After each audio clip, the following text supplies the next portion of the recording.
Bah voilà, je pense que c'est le genre de film dont on ne sort pas indemne après la vision. Je vous remercie de rester avec nous pour cette discussion et cette masterclass. Et puis je vous demande peut-être d'accueillir donc notre invitée, Lara Gasparotto. Merci Lara d'être ici avec nous ce soir. Donc on va parler de votre travail sur le film en particulier et puis en général. Donc vous êtes photographe et donc pour le film vous avez été photographe de plateau ici. On va en parler très vite dans quelques instants. Mais pour commencer, pour qu'on apprenne un petit peu peut-être à vous connaître, est-ce que vous pouvez nous expliquer comment, pourquoi vous êtes devenu photographe? Est-ce que vous avez suivi une formation? D'où ça vient? Voilà. Moi, je dirais que la photographie est un peu venue à moi euh, un peu sans que je l'ai choisie. On va dire qu'elle m'a choisie. J'ai toujours été attirée par l'art. J'ai grandi dans une famille avec un père artiste, entouré d'artistes. Et j'ai commencé mes études secondaires à Saint-Luc, donc dans une école où c'est ça qui m'a permis de faire de l'art donc dès l'adolescence. Et quand je me suis retrouvée à 18 ans, devoir choisir mon parcours futur, la future école, je ne savais pas du tout quoi faire. Et la photographie, c'est un peu... à travers des amis, ils m'ont dit bon, pourquoi pas essayer la photographie, j'étais attirée par le cinéma. Bon, essaye, quoi. J'avais toujours un appareil photo avec moi, je photographiais mes amis, mais j'imaginais pas en faire un métier du tout. C'était un peu comme ça, on va voir, apprendre un peu comment faire des images. Je me voyais mal vivre de la peinture, le dessin, ce que je faisais à l'époque. J'avais envie de voyager aussi. C'était un métier qui me semblait assez... Donc on pouvait faire plein de choses différentes. Donc voilà, comme j'avais envie de voyager, de voir le monde à l'époque, je me suis dit, bah, tiens, pourquoi pas tenter la photographie. Donc aujourd'hui vous êtes photographe, vous développez votre propre œuvre artistique, vous exposez, vous travaillez aussi avec différents partenaires et puis il y a cette activité de photographe de plateau. À quand elle remonte cette activité en particulier? Si vous pouvez nous parler de votre premier tournage, comment est-ce que vous êtes arrivé la première fois sur un plateau? Mon tout premier plateau, c'était assez rocambolesque. C'était un film à Charleroi, qui s'appelle un film de Jean-Jacques Rousseau. Je ne sais pas si quelqu'un connaît dans la salle. Cinéaste de l'absurde à Charleroi, qui fait des films assez complètement fous avec des effets spéciaux, avec des morceaux de dynamite. Et c'était un film qui était censé se passer pendant les guerres 40-45, et c'était une bombe atomique qui était déviée pour être lancée à Charleroi. Enfin, c'était complètement fou. Et d'ailleurs, ce monsieur est décédé il n'y a pas très longtemps dans un règlement de compte dans la rue à Charleroi, je pense. Enfin, mais c'était vraiment quelqu'un qui a fait tout des tas de films assez fous et assez intéressants, en fait, quand on y pense. Et donc, je me suis retrouvée là en tant qu'étudiante à rencontrer ce cinéaste que je trouvais assez fascinant. Et je me suis retrouvée, du coup, à être figurante dans le film à la fin. Et après, j'ai plus fait de photos de plateau pendant longtemps. Et puis, Cassandre Warneau, le chef RACA, m'a contactée. Parce que je pense, si je me souviens bien, dans le mood board du film de La Ruche, il y avait des images à moi. Je pense que certaines images, que Christophe Hermans avait utilisé, en tout cas certaines de mes images, comme des références. Donc elle m'a demandé est-ce que tu pourrais venir sur le plateau. Et c'est comme ça que je me suis retrouvée sur on va dire, les vrais plateaux de cinéma officiels, quoi. Donc à ce moment-là, c'est le réalisateur du film qui a repéré votre travail artistique et qui se dit qu'il aimerait bien que cet œil-là vienne vous regarder son film finalement. Je sais pas, peut-être. Comment est-ce que, donc vous avez travaillé sur La Ruche et puis sur d'autres films après, comment est-ce qu'aujourd'hui vous décririez ce rôle spécifique de photographe de plateau? J'imagine que c'est à la fois la même chose que quand vous êtes photographe ailleurs et en même temps il y a quand même des spécificités. Comment est-ce que vous décririez votre rôle et votre place sur le plateau? Alors le rôle du photographe de plateau, c'est déjà de réussir à avoir des images qui captent l'esprit du film, mais qui vont aussi peut-être être... Il y a un engagement dans le sens où l'image doit être utilisée à des fins de promotionnelles aussi. Donc votre image va se retrouver à faire l'affiche d'un film, va être utilisée, être publiée dans les journaux, dans les magazines spécialisés de cinéma, aussi peut-être pour la promotion via les distributeurs. Enfin, je pense que les producteurs en parleront mieux que moi, mais il s'agit aussi dans toutes les... Enfin voilà, d'arriver à capter... parce qu'en fait, peut-être que quand on a juste une capture d'écran, comme on fait beaucoup, c'est juste maintenant, on va se dire, une capture d'écran sera suffisante. On passe peut-être aussi à côté de... Parfois, juste une image fixe n'est pas la même chose qu'une image filmée. Donc, on va peut-être avoir besoin d'avoir quelque chose qui soit un peu différent du cadre même du film. Donc, voilà. Comment vous arrivez sur les projets? Quel est le premier contact que vous avez et comment ça se passe avant que vous arriviez sur le plateau? Le premier contact, c'est avec ma productrice. Et elle va me donner le scénario. Voilà, elle va me dire, vas-y, lis ça. Et à partir de là, on va se discuter. Bon, j'ai envie que tu viennes sur le film. Est-ce que tu as envie? Est-ce que ça te parle? Et voilà, elle va me dire que on va choisir ensemble ou surtout, on va choisir ensemble des scènes en particulier où ma présence pourrait être utile, parce qu'on se dit que voilà, c'est un peu c'est ces moments-là qui vont peut-être être représenter l'essence du film, ou ce qui va être ce qu'on a envie de mettre en avant. Comme beaucoup de choses au cinéma, c'est une question de budget aussi. Parfois, les photos, donc vous n'êtes pas là tous les jours sur le plateau, vous sélectionnez les scènes pour lesquelles vous êtes là. Là, on voit défiler des images de votre travail sur le plateau de l'Enfant Bélier. Est-ce que vous pouvez nous parler un petit peu du jour où vous êtes, enfin des jours où vous êtes allé sur le plateau? Comment est-ce que vous avez choisi les scènes ensemble, et puis de votre travail spécifique donc sur ce film? Je pense que j'étais sur le plateau, je ne sais plus, vraiment pas beaucoup de jours. Hein. Un ou 2 jours, je ne sais plus. Et donc, c'était voilà, dans cette reconstitution d'un camp de de réfugiés qui avait été fait à Bruxelles. Une reconstitution. Donc, j'ai un peu évolué dans ce décor avec les acteurs hors caméra. En fait, j'ai vraiment eu un moment avec eux. Donc dans les moments où il n'y avait pas d'équipe technique, donc j'étais vraiment et en fait il y avait un lien qui s'était créé entre ces acteurs. Je pense d'ailleurs que c'était pas des acteurs, je pense que c'était leur premier film, c'était un casting un peu sauvage ou quelque chose comme ça. Je pense, si je me trompe pas, que c'était leur premier travail d'acteur, et donc il y avait toute une relation qui s'était créée avec cette petite fille. Et j'ai passé en fait une après-midi à saisir des moments dans l'attente où ils permettaient à cet enfant, justement, que c'est un film très dur, mais cette petite fille, elle rigolait tout le temps sur le plateau. Et elle se sentait vraiment à l'aise avec eux, comme si c'était la famille, en fait. Parce qu'il y avait un travail qui s'était fait en amont de ça, pour ça spécifiquement. Et donc voilà, c'était un peu une manière de... C'était ma façon de travailler ce jour-là.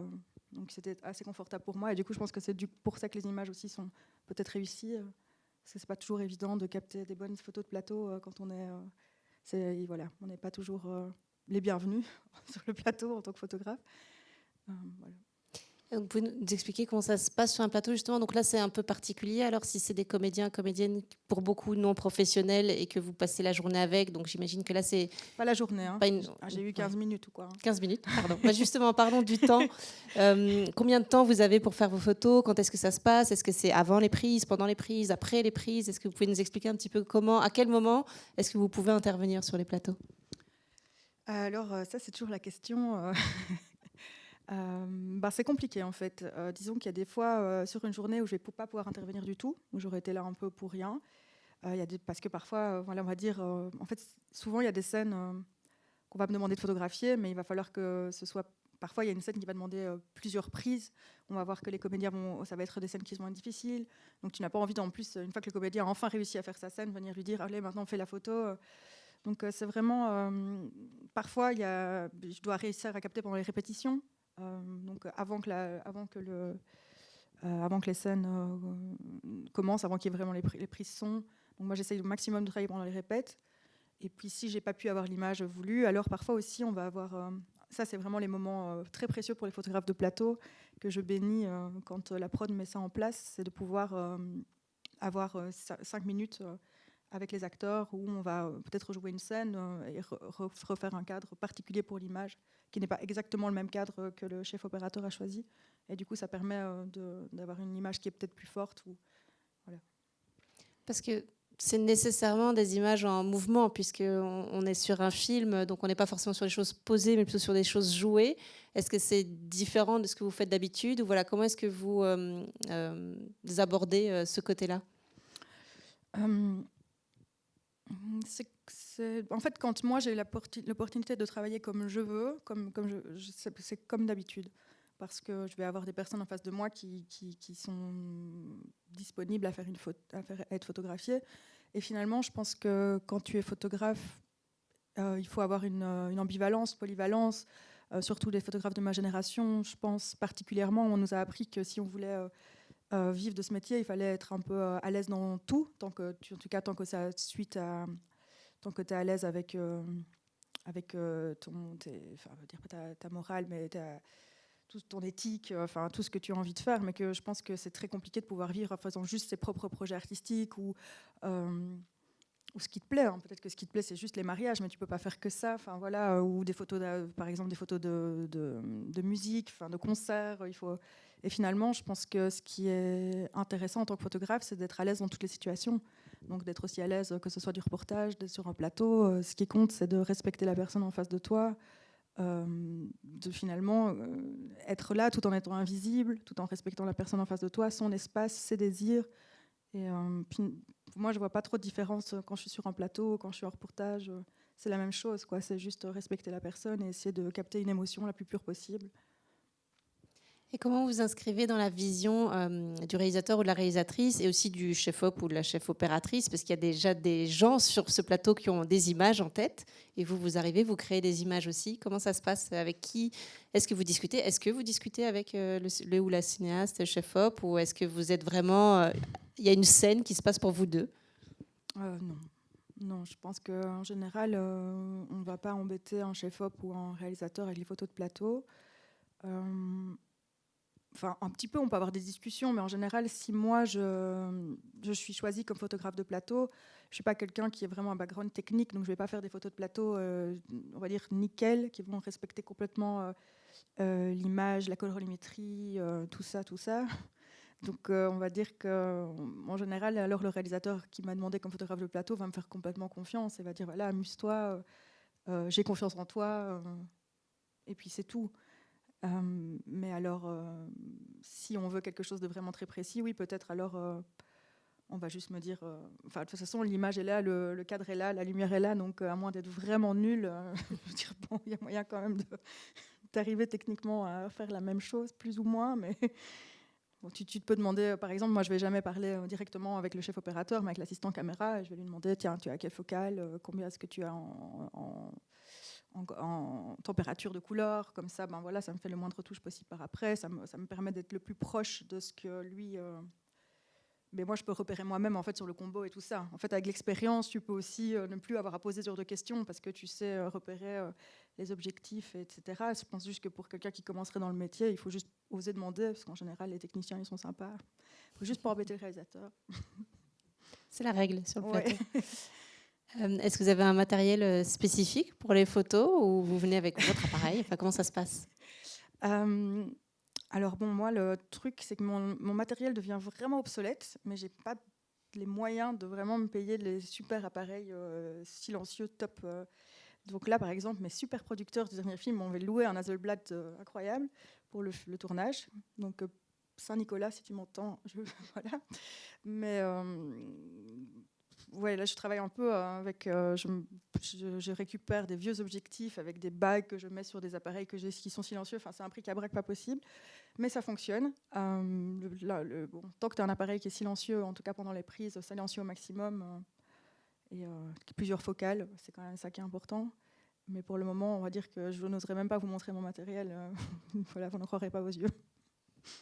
Vous parliez de ce matériel loué. Est-ce qu'on peut parler peut-être de cet autre tournage? Parce que là, sur L'Enfant Bélier, vous étiez 3-4 jours sur le plateau. Là, l'autre tournage dont je parlais tout à l'heure, c'était Le Fossoir de Michael Roskam, qui est un film avec un plus gros budget, plus un film historique avec beaucoup de comédiens, comédiennes, etc. Et là, vous me racontiez que vous étiez resté beaucoup plus longtemps sur le plateau. Vous pouvez parler un petit peu de cette expérience, parce que finalement, c'est des expériences un petit peu différentes, finalement, dans la nature des films et du travail, peut-être?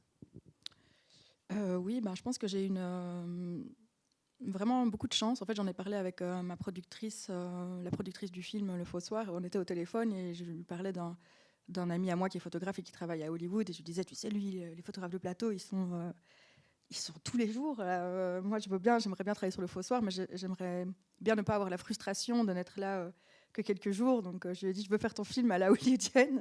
Elle m'a dit, ok, ça va, j'ai compris, tu vas être beaucoup sur le plateau. Et c'est vrai que c'est une toute autre façon de travailler. D'une certaine façon, ça permet d'être moins... Enfin, ça permet de capter beaucoup de différentes scènes. Là, pour le coup, pour ce film, c'était nécessaire aussi parce qu'il y a énormément d'acteurs. Et il fallait que tous les acteurs soient dans la promotion du film. Il y avait plein de scènes différentes, il y avait plein de décors différents qui étaient importants. Donc ça fait... C'était super de pouvoir travailler comme ça, mais c'est aussi parfois, je trouve aussi que, en tout cas moi personnellement, je peux aussi bien travailler quand je sais que je dois tout faire en un jour. Ça permet aussi un hyper focus que parfois, voilà, quand tu es plus longtemps sur un tournage, tu dois aussi apprendre à plus t'ennuyer, tu as moins de choses à faire. Enfin voilà, c'est des façons différentes de travailler. Mais c'est sûr que par exemple, ce qui est vraiment dans tous les films que j'ai faits, là où sur La Ruche aussi par exemple de Christophe Hermans, le fait d'avoir été beaucoup là, ça permet aussi une connivence avec les acteurs. Tu commences à du coup la façon dont tu photographies, ça se ressent parce que tu as de la proximité qui s'est créée. Que quand on te met un peu dans la gueule du loup, on va te dire, avec des acteurs notamment qui sont célèbres et que tu n'as qu'un jour ou deux, c'est compliqué d'oser se placer. Voilà. Donc ça permet vraiment plus de facilité, c'est sûr, d'être là un petit à petit. Et on s'habitue à ta présence parce que toute l'équipe du film forme un. Et toi, tu viens un petit peu t'ajouter comme ça, plic-ploc, et ça peut former un déséquilibre dans un plateau. Surtout si tu n'es pas habitué à faire ce métier, tu peux vite ne pas trouver ta place et avoir l'impression d'être de trop. Et il faut justement arriver à prendre sa place tout en étant invisible. C'est un peu le truc du photographe de plateau. Est-ce qu'on peut parler un petit peu du type de photo? Vous parliez de La Ruche de Christophe Hermans. Sur l'affiche, on voit les 4 comédiennes qui sont en train de danser. Et moi, dans mes souvenirs, c'était pas forcément une scène qui était dans le film. Et donc, vous m'avez expliqué qu'en fait, vous aviez pu photographier les comédiennes à d'autres moments. Vous pouvez parler un petit peu de ça? Donc, il n'y a pas forcément des photos que sur les scènes elles-mêmes, mais aussi avec les personnages, finalement. Oui, c'est ça. On travaille un peu avec les personnages. Là, sur cette affiche, on ne savait pas que ce serait l'affiche du film, mais il y avait beaucoup de répétitions de ces scènes. En fait, c'était entre les scènes. Il y a eu des petits moments de grâce comme ça où les comédiennes se rejouaient la scène entre elles, en fait. Et moi, j'étais là pour le capter. Elles se sont laissées aller à une danse. Et c'est ça, finalement, c'est ce moment qui a fini sur l'affiche, mais ce n'était pas du tout prévu. C'est vrai que on le ressent dans les images aussi, parce que ça devient presque documentaire. Donc il y a une espèce de vérité qui se dégage de ces images-là qu'on ne peut pas expliquer. Ça fait presque partie de quelque chose de magique. On peut pas vraiment, c'est pas explicable ces moments-là quand il se passe quelque chose comme ça sur un plateau.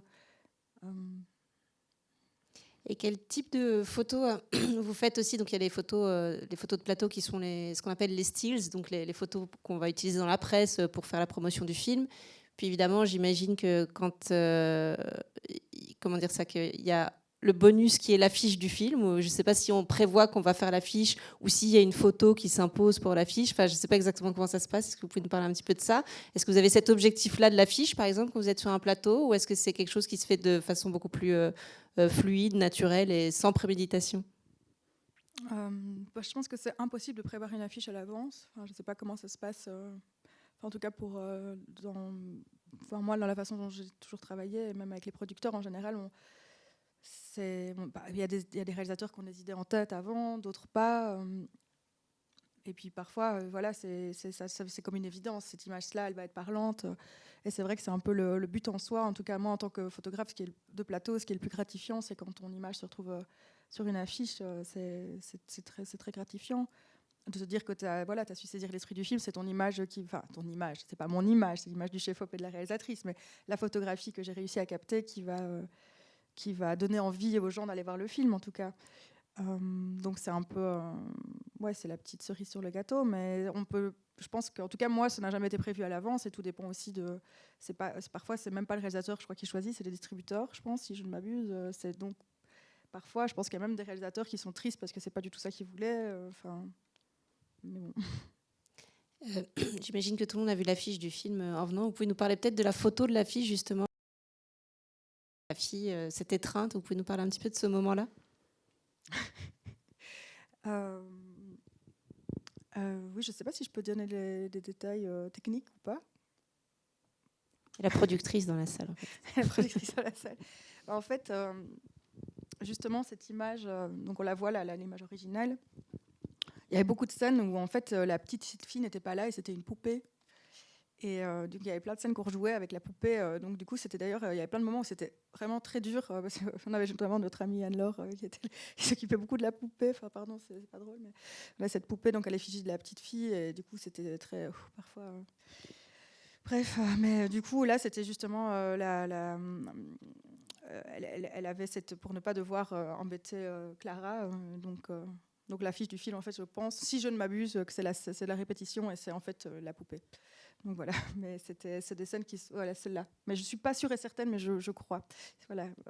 Donc c'est aussi parfois... c'était... ouais, donc ça, j'ai capté l'affiche du film pendant une répétition. Donc ce serait... je pense que c'est mon truc de toujours, comme j'ai du matériel qui fait du bruit et tout, de faire les répètes, c'est pas si mal en fait. Ça fonctionne. C'est aussi un moment où il y a peut-être moins de tension sur le plateau, Oui. la répétition. Oui, et puis tu peux faire du bruit, un peu plus. Oui, et puis j'aime bien aussi quand c'est encore un peu, enfin photographier quand il y a encore un peu plus oui, de moins de tension. Oui. Est-ce qu'il y a des questions dans la salle? Quelqu'un qui a envie de réagir Ah oui, monsieur, il y a un micro qui arrive. Merci. J'ai une question très, très naïve, mais on voit souvent dans des revues ou des expositions des photos d'archives où on voit le tournage, mais d'un point de vue technique, on voit des photos du réalisateur, du opérateur, etc. Ça fait aussi partie des photos que vous prenez sur les tournages? Oui, absolument.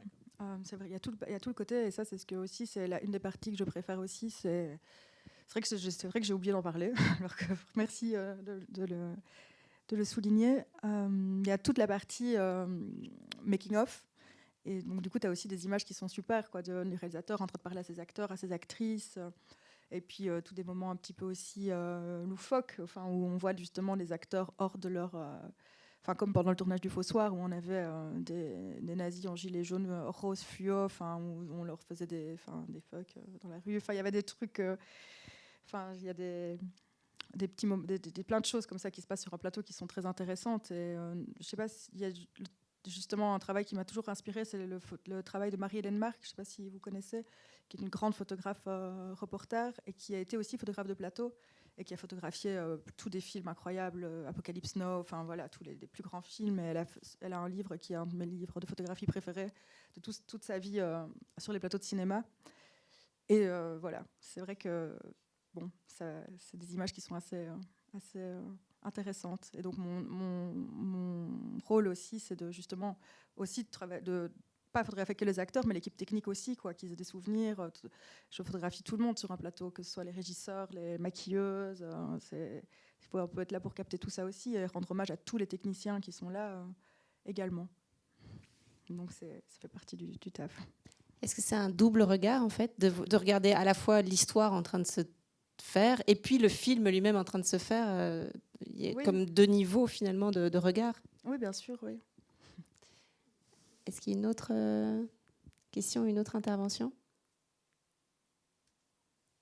Non, pas beaucoup de curieux. Moi, j'ai une question. Donc, on parlait de photographier l'équipe, etc. Et puis aussi, évidemment, de photographier les comédiens, les comédiennes. Donc là, c'était des comédiens professionnels et pas. Mais vous travaillez aussi beaucoup avec des comédiens, comédiennes professionnels. Est-ce que c'est particulier de photographier des gens dont c'est le travail de jouer ou de poser Pas tant que ça. Enfin, tout dépend de ton expérience aussi. Moi, j'ai eu des tas d'expériences différentes. Donc, oui, il y a un côté un petit peu peut-être presque robotique qui peut être parfois un peu impressionnant, mais un peu comme quand tu travailles dans la mode où d'un coup, les gens se transforment. Mais en général... ça se passe très bien avec les comédiens. Parfois, oui, c'est peut-être un peu plus compliqué parce que tu as l'impression tu peux te déranger, mais souvent, il y a ces questions de contact. Et, en tout cas, pour ma part, ça se passe toujours très bien. Mais je ne me sens pas plus... je ne mets pas vraiment les comédiens sur un piédestal par rapport à d'autres personnes. Je veux dire, je les traiter sur un plateau, ce qui importe, tout le monde se traite de la même façon. Donc, en fait, normalement, mais je veux dire, tant qu'il y a du respect... que ce soit pour un comédien ou pour n'importe qui d'autre que tu photographies sur le plateau, il n'y a pas vraiment de choses... c'est limite plus impressionnant de photographier quelqu'un quand tu fais du reportage et que tu rencontres des gens qui ont eu un passé extra... Enfin, voilà, que sur un plateau à photographier un acteur, voilà, c'est un peu presque facile. Qu'est-ce que ça vous apporte dans votre art, dans votre travail de faire de la photographie de plateau? Parce qu'on comprend que c'est une petite partie de votre activité. Vous avez beaucoup d'autres endroits où vous créez la photo, etc. Qu'est-ce que ça vous amène de faire cette photographie de plateau et d'être active là aussi? Ce que j'aime, c'est le côté collaboratif. Puis moi, je suis quelqu'un qui a toujours adoré le cinéma depuis toute petite. Et du coup, être sur un plateau de cinéma, ça a quelque chose d'un petit peu énergisant, voir comment les choses se font, participer un peu à cette histoire qui s'écrit, des équipes qui construisent, qui croient en des films ensemble, voir un scénario, voir comment il va se développer, voir des équipes y croire, mettre tout leur cœur et participer à ça. Finalement, c'est travailler un peu en famille. Et parfois, quand tu es photographe, tu peux te retrouver aussi solitaire dans tes projets. Et donc, ça fait du bien aussi de participer à travailler pour quelqu'un d'autre. Ça fait du bien aussi à l'ego. Ça fait du bien pour plein de choses. Et puis des rencontres que tu peux faire, d'apprendre plein de choses sur plein d'autres métiers, faire des rencontres. C'est surtout ça aussi, une question de rencontre avec les habilleuses, les chefs déco, enfin, les régisseurs, tout le monde. Ça amène ce côté humain. Et puis oui, le côté gratifiant de voir que tu fais partie d'une équipe qui amène les choses quelque part, quoi, jusqu'au bout, comme de tout donner pour un film qui soit finalement réussi ou pas. Enfin voilà, d'essayer en tout cas au maximum et travailler aussi pour des projets qui sont souvent des projets qui sont pas toujours faciles, qui sont pas des films faciles, mais voilà, d'y croire. Et en même temps, j'imagine que c'est aussi une façon de voir son travail dans d'autres endroits, parce qu'on a dit tout à l'heure que vous exposiez dans plein d'institutions, etc. Mais les affiches de films, souvent, elles sont dans la rue, elles sont placardées sur un mur. Enfin, c'est peut-être aussi, il y a peut-être une sorte de gratification narcissique aussi à voir son travail dans d'autres endroits. Oui, mais après, c'est pas mon travail, hein. C'est le réalisateur, c'est le travail du réalisateur, du chef-op. Moi, je fais juste la photo, tu vois. Je me dis pas, oh, c'est mon travail. C'est votre photo, quand même. Oui, bah bon. C'est sûr que ça fait plaisir que ta photo soit choisie, hein. Mais il n'y a pas de... Enfin, oui, c'est gratifiant, mais tu te dis pas c'est mon... Tu te dis c'est le bébé de tout le monde, pas moi. Est-ce que vous pensez qu'il faut avoir des qualités particulières pour pouvoir faire de la photo sur un plateau par rapport à ailleurs? Je pense que c'est les mêmes qualités qu'il faut pour être photographe, en fait, peu importe dans quel type de photographie. Mais c'est sûr que sur un plateau, oui, je dirais que pour quelqu'un qui veut commencer à faire ça, déjà, c'est ne pas avoir peur d'un plateau de cinéma, de ne pas se sentir impressionné. Enfin, parce que moi, à la base, c'est ça, j'avais très peur. J'avais une idée d'un plateau de cinéma que c'était très, très impressionnant. Et en fait, ça n'allait pas tant que ça. Et juste, il faut être invisible, il faut être au bon endroit tout en étant invisible et prendre le moins de place possible, mais tout en ayant au bon moment pour capter les bonnes choses et puis en respectant l'espace de chacun. Donc finalement, quand tu es photographe, tu dois faire ça tout le temps, donc pas spécialement plus sur un plateau qu'ailleurs. Est-ce que vous gardez un souvenir particulier de cette expérience sur ce plateau avec ces comédiennes-là, cette petite fille peut-être voilà. Est-ce que vous pouvez nous raconter quelque chose de ce tournage? C'était du coup un film qui parlait d'un sujet vraiment très dur et enfin voilà, c'était. Mais on était dans un. Je me rappelle de tous ces figurants sur ce plateau. Il y avait quelque chose d'assez en fait. D'assez beau qui se passait parce que tout le monde savait qu'ils voulaient aussi, beaucoup de gens qui travaillaient sur ce film voulaient faire passer un message aussi de critique du système de politique qui se retrouve à faire cette chasse aux migrants. Enfin voilà, et tout le monde avait un peu ça en tête, donc il y avait quelque chose. Et puis bon, il y avait un mélange de tension entre de ce qu'on savait dont on parlait et en même temps beaucoup de respiration et cette petite fille qui était heureuse sur le plateau et qui riait tout le temps. Et donc, du coup, il y avait cette dualité. Et j'ai un souvenir comme ça comme sur beaucoup de plateaux, quand on fait des films durs, il faut réussir à passer quand même, voilà, à ne pas trop s'impliquer émotionnellement. Mais voilà, c'était une bonne expérience en soi. Est-ce qu'il y a peut-être quelqu'un qui a encore une... Ah, tout au fond. Le micro arrive vers vous.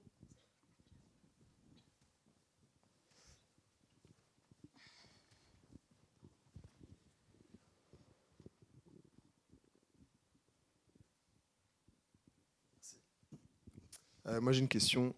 Comment te prépares-tu pour un tournage en amont? Je lis le scénario. Je lis le scénario du film, c'est tout. Okay. Je lis le scénario et ouais, je pense que c'est à peu près ça. J'essaye d'avoir le matériel qui soit assez bon.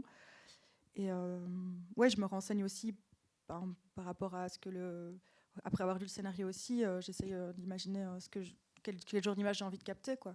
Mais tu peux pas vraiment tellement te préparer finalement, parce que c'est sur le moment que tu vas capter. Tu vas pas vraiment avoir la possibilité vraiment de te préparer, parce que tu vas pas pouvoir rencontrer les acteurs avant. Tu vas être un peu lancé dans la fosse au lion. Ben voilà. Il n'y a pas vraiment une habitude, enfin des habitudes que tu... Avant un tournage, déjà je vais essayer d'être vraiment en forme, donc bien dormir, pas faire beaucoup de choses avant, enfin voilà, d'être quand même très focus dans ma tête, parce que je sais que ça va être des longues journées et que j'ai envie de tout donner. Mais sinon non, j'essaie de pas trop y penser et je fonce. Voilà. Ok, merci. Merci. Peut-être une question en plus par rapport à ça. J'ai lu le scénario. Est-ce que tu peux, alors tu discutes avec le producteur, la productrice, tu peux amener des idées sur, tiens, ce serait bien de photographier cette partie-là du film ou ces scènes-là ou pas du tout? Si, mais en fait, en général, les scènes c'est toujours passé comme ça avec Cassandre. Les scènes qu'elle avait soulignées, c'était les mêmes que j'aurais pensé photographier. Donc ça c'est vraiment, on a le même feeling là-dessus. Je pense que c'est jamais arrivé que je dise ah tiens, ou alors pendant le tournage, on va se dire ah cette scène-là quand même quand j'y repense, ça aurait été bien que j'y sois. Et ça se fait aussi parfois un peu au jour le jour, parce que ça peut aussi changer. Voilà. Et sur ce film-là en particulier, pourquoi ce choix de ce moment-là? Qu'est-ce qui vous a le plus attiré ou convaincu d'y aller à ce moment-là? Ça semblait quand même d'être comme une évidence que de toute façon le sujet du film, on allait photographier cette famille et pas, on n'allait pas mettre le policier sur l'affiche, quoi. C'était censé quand même. Voilà, c'était une évidence. En fait, on parle d'eux avant tout, et à travers plein d'histoires en fait de personnes réfugiées, migrantes. Ce film voulait parler aussi de plein de différentes personnes à travers ce symbole de ce couple. Mais du coup, c'était une évidence qu'il fallait avoir des images d'eux plutôt que d'autres éléments du film. Est-ce qu'il y a une autre question? En général, en concluant les masterclass, je me demande toujours aux gens s'ils ont un conseil à donner à un jeune ou une jeune qui voudrait faire ce métier. Là, dans le cadre des photographes de plateau, il n'y a pas vraiment de formation spécifique. Est-ce qu'il y a des contacts entre les photographes de plateau qui se créent, ou voilà, est-ce qu'il y a une sorte de société qui existe avec tous les photographes, ou pas spécialement? Et est-ce que vous auriez un conseil à donner, ou un conseil qu'on vous aurait donné qui vous semble utile? Mon conseil, oui, je crois que je l'ai déjà dit avant, avoir un appareil photo silencieux, ne pas avoir peur de demander, en fait, ne pas avoir peur de communiquer avec des gens du cinéma et de voir si des gens n'ont pas besoin de toi, même si les premières fois peut-être accepter des boulots qui ne sont pas payés ou presque pas, pas payés, je veux dire, un petit peu. Pour commencer en tant que stagiaire, je pense que dans le cinéma, parfois on n'ose pas se lancer, et il faut juste demander. Parfois on a besoin de toi, et à partir de là, ça peut faire. Si tu travailles bien, les gens vont te recontacter, en fait. Et tout ce qu'il faut, c'est juste être discret et être toi-même, respectueux des autres, et pas faire de bruit. Et voilà. Le silence, donc. Ouais, c'est très important. Merci beaucoup, Lara, d'avoir partagé avec nous votre expérience et puis votre travail vraiment sur le film. Le film est sorti hier dans les salles belges, donc parlez-en autour de vous. C'est super important pour les films on en parle en vrai, dans la vraie vie, pour qu'ils aient une belle carrière. Oui. Merci beaucoup pour l'invitation. Merci avec beaucoup. plaisir. Et la prochaine masterclass, c'est le 12 mars, si je ne m'abuse. Ce sera avec le film Tête brûlée de Maya Ajmia Idezelava. Avec la directrice de casting Marie McCart. Donc rendez-vous le 12 mars pour la prochaine masterclass. Merci beaucoup, Lara.